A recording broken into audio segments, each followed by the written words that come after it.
नमस्कार, प्रणाम आप लोगों को, सत श्री अकाल। तो जो गुरुवाणी है वो तो आप सुनते हैं, पर जो गुरुकुल है वो तो नष्ट ही हो चुका है। सरकार उसको मान्यता भी नहीं देती और नतीजा लोगों को राष्ट्र के बारे में जानकारी लेने के लिए उतनी उत्सुकता नहीं रह जाती है। तो मैं चाइना भारत के वार के बारे में जो रिसेंट एक्टिविटी हो रही है उससे मैं आपको थोड़ी करीब लाने के प्रयास कर रहा हूँ। चाइना ने आज़ादी पाई भारत के साथ। चाइना और भारत में कुछ राजनीतिक संवैधानिक बदलाव हैं। चाइना में सिंगल पॉलिटिकल पार्टी है, चाइनीज़ कम्युनिस्ट पार्टी, जो वहाँ रन करती है और वहीं शासन सत्ता को संभालती है। लोग कोई बदल जाएं, उनके रूल्स एक ही बेस्ड होते हैं, कम्युनिस्ट, और उसी पर वो आगे बढ़ते हैं। भारत एक मल्टी पॉलिटिकल पार्टी है, लेकिन भारत का जो संविधान बनाने वाले लोग थे और उसमें जो पिछले दरवाजे से सेंधमारी करने वाले कहें या चक्रव्यूह रचने वाले हों, उन्होंने जकड़ के रख दिया संविधान को बनाने वाले लोगों के, और मान कर चला गया कि एक ही political party Indian National Congress पूरे देश में राज करेगी, हमेशा राज करेगी, राज्य के चुनाव में भी, केंद्र के चुनाव में भी, और कोई ना कोई डिस्प्यूट होगा, ना कोई क्लैश होने वाला है, किसी प्रकार की कोई प्रॉब्लम नहीं होने वाली है। जैसा मैं चाहूँगा वैसा ही करूँगा, जैसा उन्होंने चाहा जब तक सत्ता रहा वैसा ही किया राष्ट्र के साथ। जो भी नुकसान हुए बड़े बड़े, चाहे कश्मीर का हो, अरुणाचल प्रदेश का हो, नॉर्थ ईस्ट का हो, या नेपाल के भारत के साथ मिलने पर जो सहमति थी कि भारत के साथ एक मुख्य धारा से जुड़ जाए, जैसे बाकी राजा रजवाड़े जुड़ गए तो इस तरह नेपाल जुड़ जाए, तो उनकी इच्छा को रोक देना कि नहीं, आप हमारे साथ नहीं जुड़ सकते, या उनको दूर करना या उनसे बातचीत ना किया जाना, ये सब तो हुआ ही बड़े पैमाने पर। साथ साथ आपको भूटान बर्मा जो है उससे भी दूरी बनाई गई, उनको भी भारत में जैसे बाकी राजा रजवाड़े जुड़े, उनको जोड़ने का प्रयास जो था उसको नेहरू के नेतृत्व में शिथिल कर दिया गया और उनसे जुड़ाव नहीं हुआ, और अंत में वो एक अलग राष्ट्र के तौर पर आज भी खड़े हैं, और समय समय पर कुछ छोटी मोटी परेशानियां हमें उनसे झेलनी पड़ती है। और अभी तो कम्युनिस्ट की सरकार है नेपाल में, तो चाइना की कम्युनिस्ट सरकार उन पर दबाव बनाकर भारत पर लगातार दबाव बनाने का प्रयास कर रही है, और भारत के क्षेत्र पर अपने कब्जे को लेकर के नेपाल लगातार रणनीति बना रहा है और अपनी संसद से भारत की भूमि पर अपना दावा भी ठोक रहा है। तो अचानक से जो 2014 में बीजेपी की सरकार आती है और व्यवस्थाएं बदल जाती हैं, और नितिन गडकरी जैसे तेज तराक नेतृत्व के अंदर बड़े पैमाने पर सड़क बना दिए जाने से चाइना को ये तो पता चल गया है कि आगे के क्षेत्र ये तो हमको देने के मूड में नहीं है, और किसी भी तरीके से ये देने के लिए राजी भी नहीं है, और ये जो रोड एंड बेल्ट इनिशिएटिव है उसको भी ख़त्म करने के लिए, कश्मीर को अपने अंदर आगे बढ़ाने को लेकर पूरी तरह से आश्वस्त हैं और पूरी व्यवस्था में आगे बढ़ रहे हैं। तो अब ये सवाल महत्वपूर्ण ये हो जाता है कि जो मंडे की रात, सोमवार की रात जो हुई घटना, जिसमें बहुत ज़्यादा जवान मारे गए, 3 की बात हुई, फिर 20 की बात हुई, जो भी हुआ, और उनके भी जवान मारे गए, तो उनके जवान को आने तो कम्युनिस्ट शासन है, माओवाद है, तो वहाँ पर तो जानकारी खुल के आती नहीं कि आखिर क्या है, नहीं है, क्या चाहते हैं वो। लेकिन यहाँ तो जानकारी इस तरह की मिली है कि 20 के करीब सेना हमारे मारे गए हैं, और बहुत सारे सेना घायल हैं जो हॉस्पिटल में हैं और उनका ट्रीटमेंट चल रहा है। देखिए क्या परिस्थिति होती है। लेकिन वहाँ जो लड़ाई हुई वो लाठी डंडे, छोटे मोटे कील पत्थर, इन सब से हुई।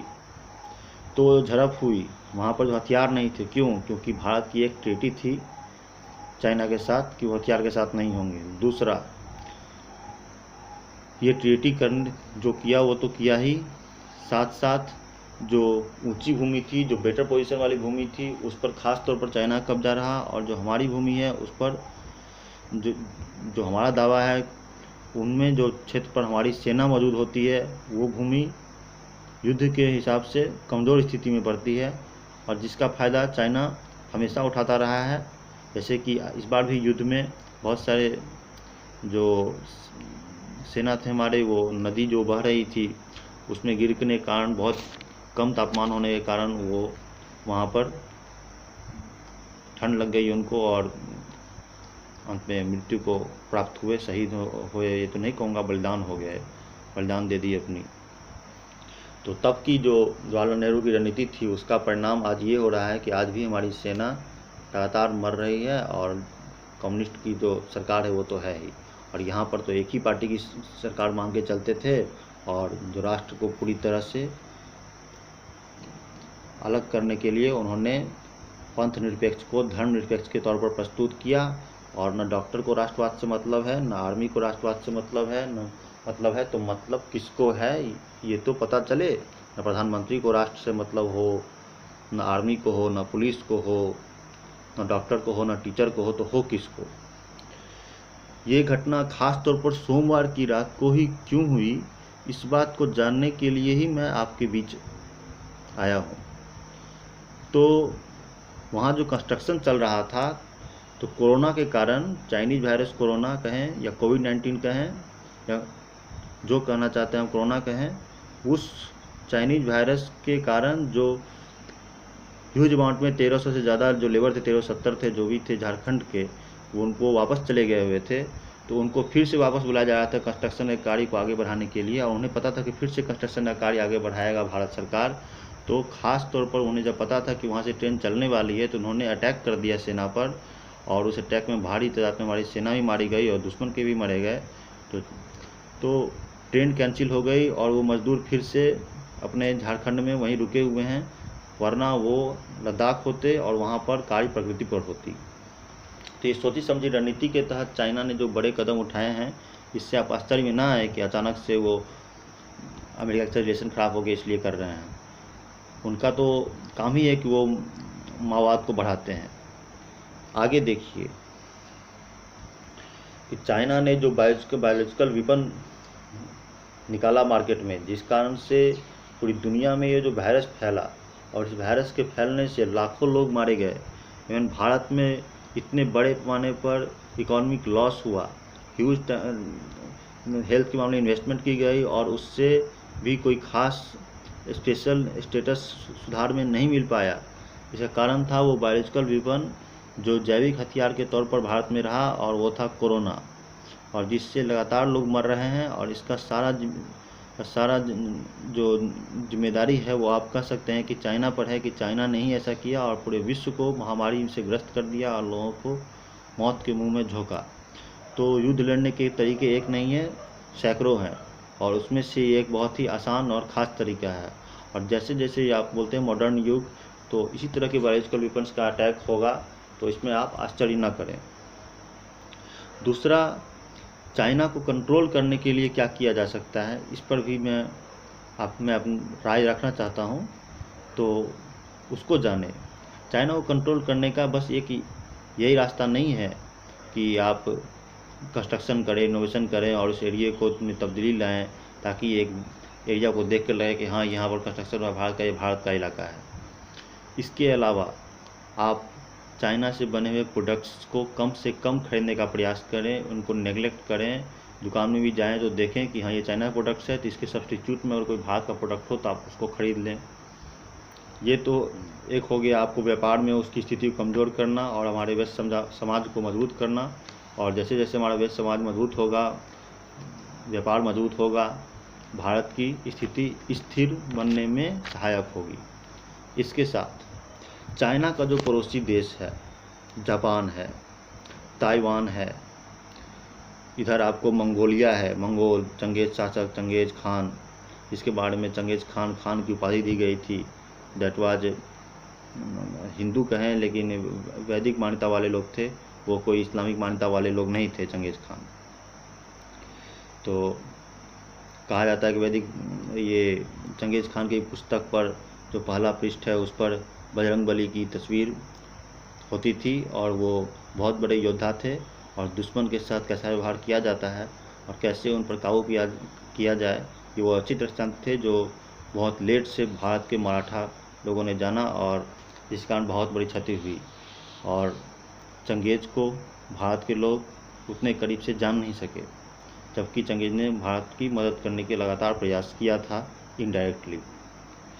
तो मंगोलिया का भी जो क्षेत्र वो कब्जा करना चाहते हैं तो आप मंगोल से मदद ले सकते हैं।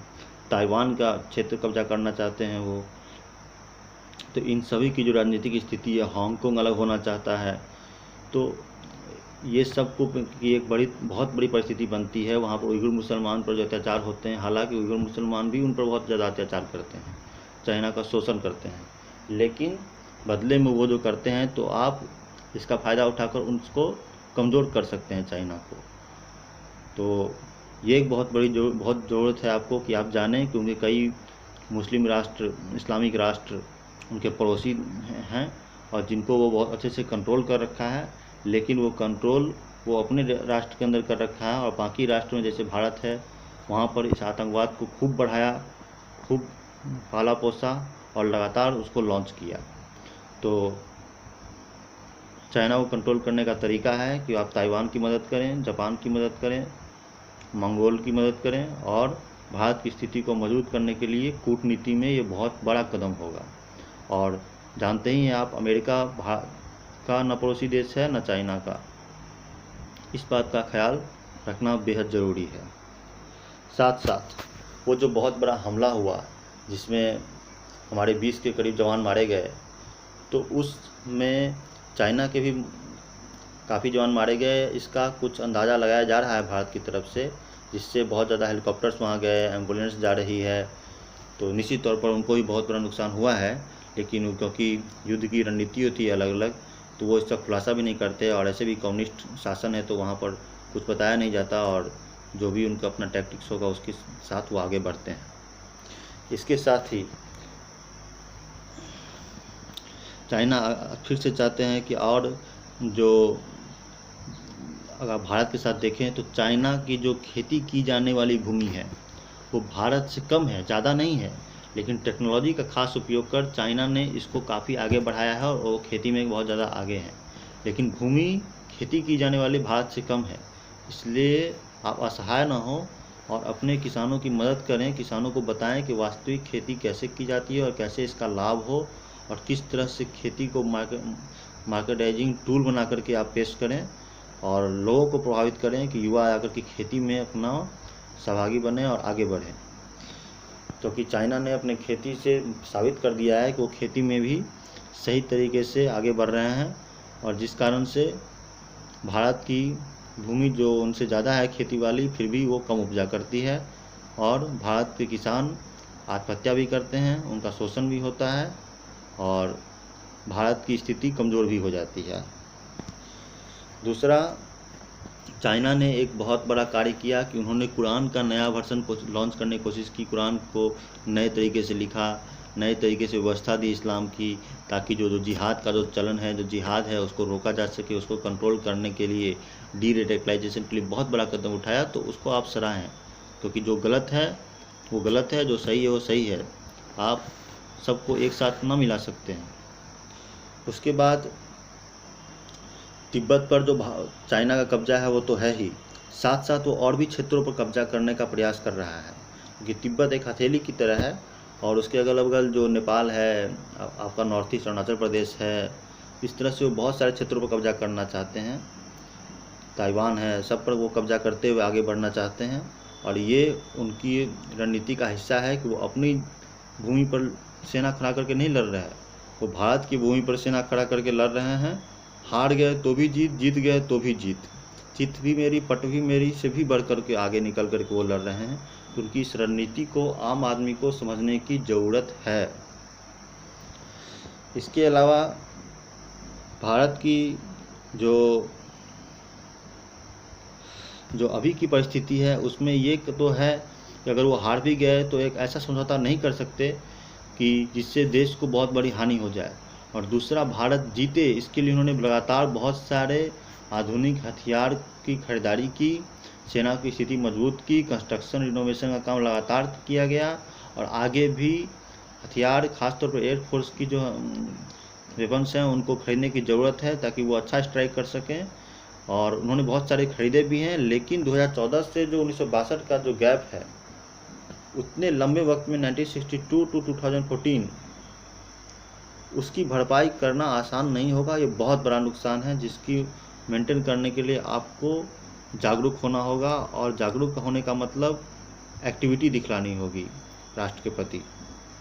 तो आगे देखते हैं क्या परिस्थिति होती है। लगातार हाई कमांड मीटिंग चल रही है और जिसमें अच्छे परिणाम नहीं आए। चाइना और भारत की जो हाई कमांड मीटिंग हुई सेना की, उसमें फैसला कोई ख़ास पॉइंट पर नहीं हो पाया और अंत में डिस्प्यूट जारी है। तो आगे मैं आपको ज़रूर इस बारे में एक जानकारी साझा करूंगा निश्चित तौर पर। धन्यवाद, नमस्कार।